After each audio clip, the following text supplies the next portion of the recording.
Hello, welcome to another video. As you can tell from the title, today I'm doing my 2018 review, almost, as you will. I don't know what I've called it just yet, but it will be something along those lines. I'm filming this on New Year's Eve because I have nothing better to do on New Year's Eve.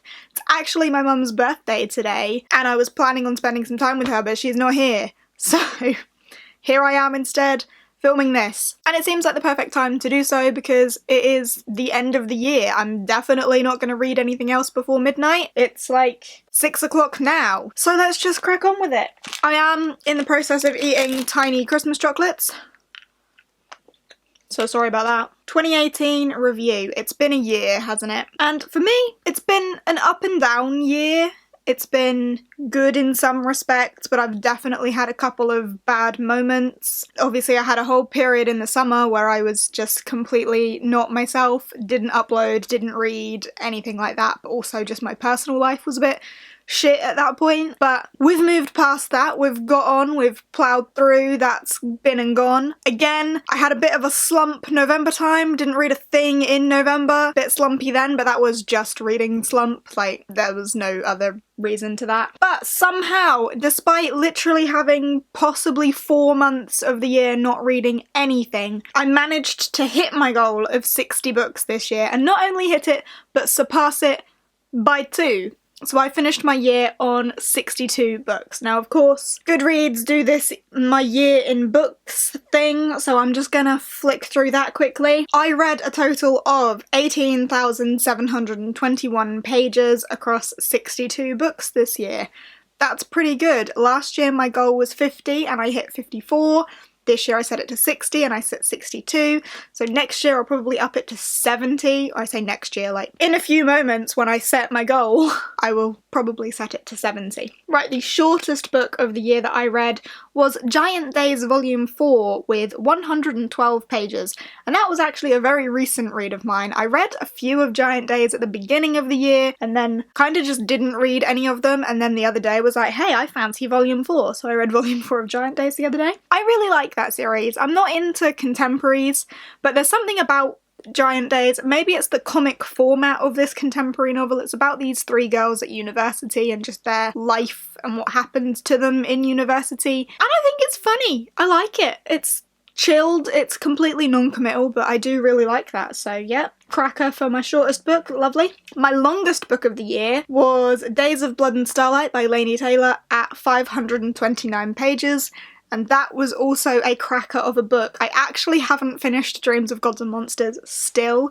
I will finish it at some point in the new year, but that series has been amazing. First one was 5 stars, second one was 5 stars, third one I'm about halfway, but it's completely set up to be 5 stars for me. I love them, so for that being my longest book and one of the ones I've enjoyed the most this year, I'm completely happy with that as well. So yeah, fantastic book, that one. The average length of the books I've read this year is 301 pages, so just over 300 pages. Not bad, not bad. And the most popular book that I've read this year, last year it was Harry Potter, but I didn't like Harry Potter, so I didn't read any Harry Potter this year.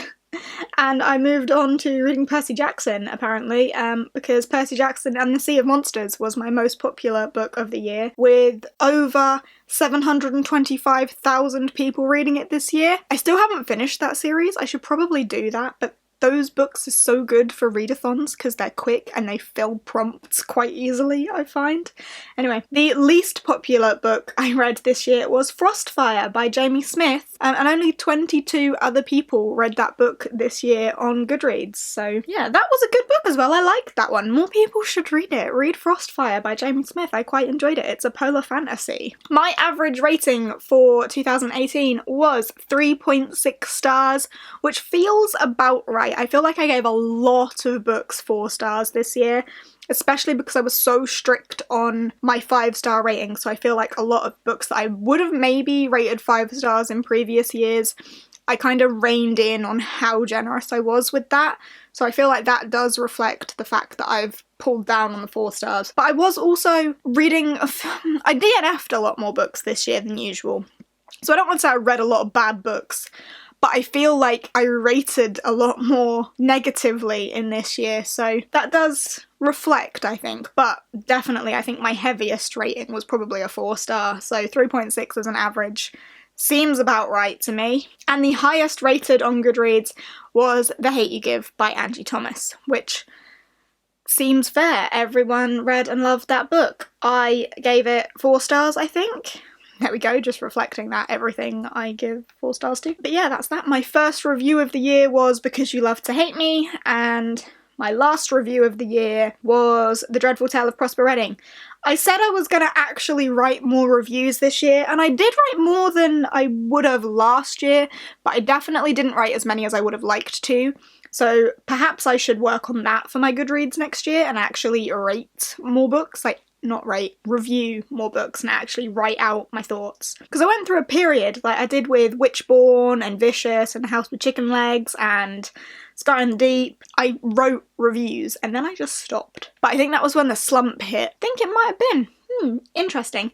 Anyway, that's my year in review. 103% of my Goodreads goal, reading 62 out of 60 books. So I am pretty happy with that. And as a reward, I'm going to eat more tiny chocolate. Other goals from last year that I failed on miserably, right? So I can't remember my goals video from the beginning of this year. I probably should have refreshed my memory. There's a few that stand out that I know I didn't achieve. One of those is my 3-to-1 ratio. So read 3 books, allow myself to buy 1 more. I think I started off with that really well, and my spending on books this year I definitely feel has been reduced dramatically, and that will have helped. But also I think what helped more than that is that I'm actually saving for a house. So I've been buying a lot less books than I would have before, but that 3-to-1 ratio, I'd like to sort of bring that back, but I failed miserably last year, so I don't know how I'm gonna do that, other than perhaps just using my willpower, because that, although that worked for a little while, I then kind of gave up on it.